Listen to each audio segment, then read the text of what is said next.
Okay, a jump in consciousness. I heard somebody say not long ago that if you didn't have a deity or belief in a god, it gave you some jump in consciousness, and I have to disagree because I think that you can have the same. What somebody's talking about, the same jump in consciousness with a god or without a god. It doesn't matter if you're a theist or an atheist. What matters is if you practice the golden rule, and it's simple as that.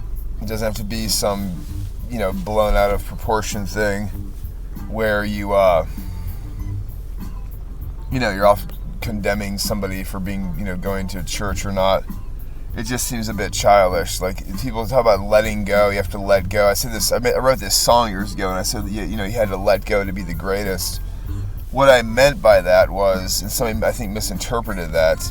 What I meant by that is you had to.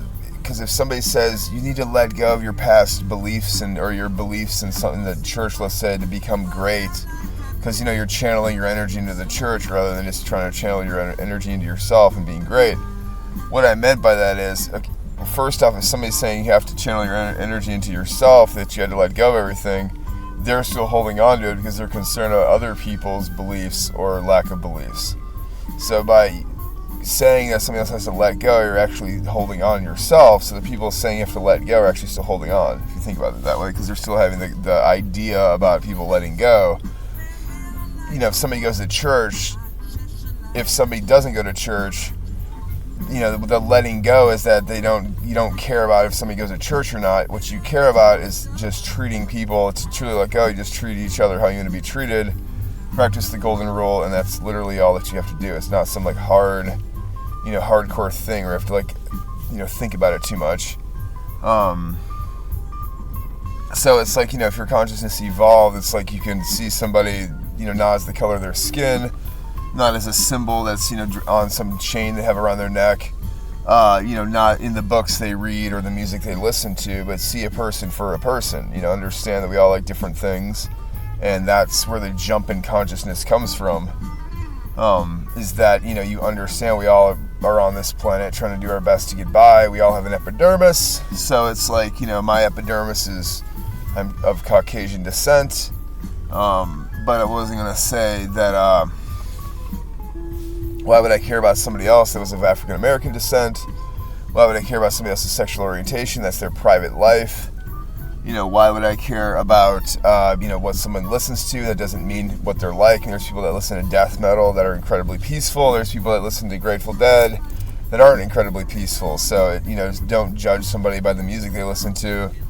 Don't think that because somebody likes horror movies, they're disturbed in their head. I don't want to sound preachy, but it's just, the whole thing with having a jump in consciousness comes from, having a deity or not seems a bit petty to me. I'm not insulting anybody or trying to insult anybody.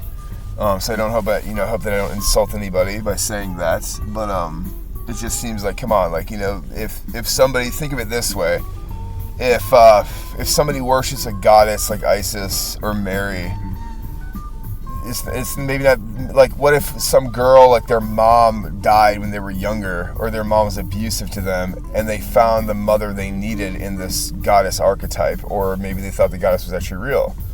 What's wrong with that? And then they basically went out, and the mom was like, oh, you're fat, you're ugly, like, I hate you, like, you're just like your father or something.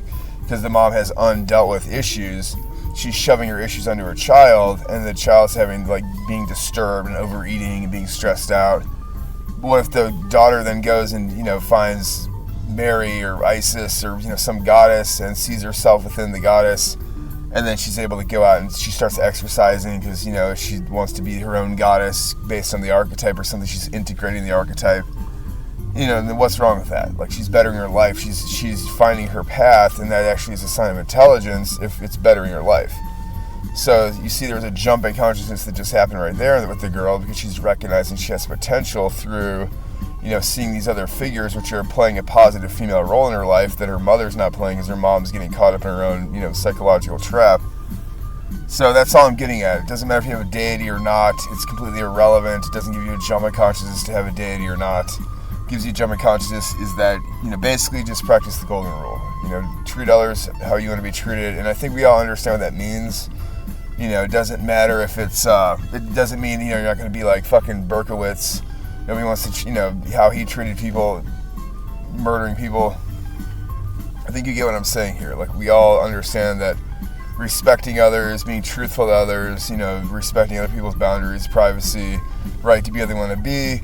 Usually when people are being themselves, they're not going to be harmful to others anyway. So we have to, that's a huge part of the golden rule, is that if you're being yourself, you're being true to yourself, you're probably not going to be making fun of anybody or trying to, get any issues or cause any drama with anybody. So I just want to say that, it doesn't matter if you have a deity or not, because some people can actually have a jumping consciousness from having a deity, while others might seek, find something greater than themselves in science. Some people might find something greater than themselves just by looking at the beach or looking at the ocean or something on the beach. They might see the waves and think of the power of nature. So it's kind of like, it's, very simplistic. You might have a kid, a male, and he sees, himself in Jesus, or he sees himself in, Odin, or, whatever the hell. Like, maybe the kid sees himself in the goddess, that gives him, some kind of bearing on, something greater to become. We can be inspired by stuff from the past and, utilize those past stories, myths, religions, spiritual practices, allegories, whatever the hell you want to refer to them as fuel to create a brighter present and a better future. But don't get too caught up. That's another thing I see, people getting really caught up in trying to be the future, and they miss out on the present, and it oftentimes leads to people ruining their future. So it's not always about being the most relevant. You really have to think, like, what is relevant to one isn't relevant to everybody. So it's like, some people think by going on social media and seeing what's popular that they're being relevant to everybody, but look at how diverse and huge social media is. How could one thing be relevant to everybody? It's like there's niche things everywhere. Anyway, I just want to say that, so jumping consciousness doesn't come from having a deity or not. It basically comes from, ever seen those coexist stickers? That's a good example of what a jumping consciousness comes from. Learn to coexist in society with those that are different than yourself. And, have a good life. Treat others as they're going to be treated. Treat others with respect. And that's all I'm going to say about that.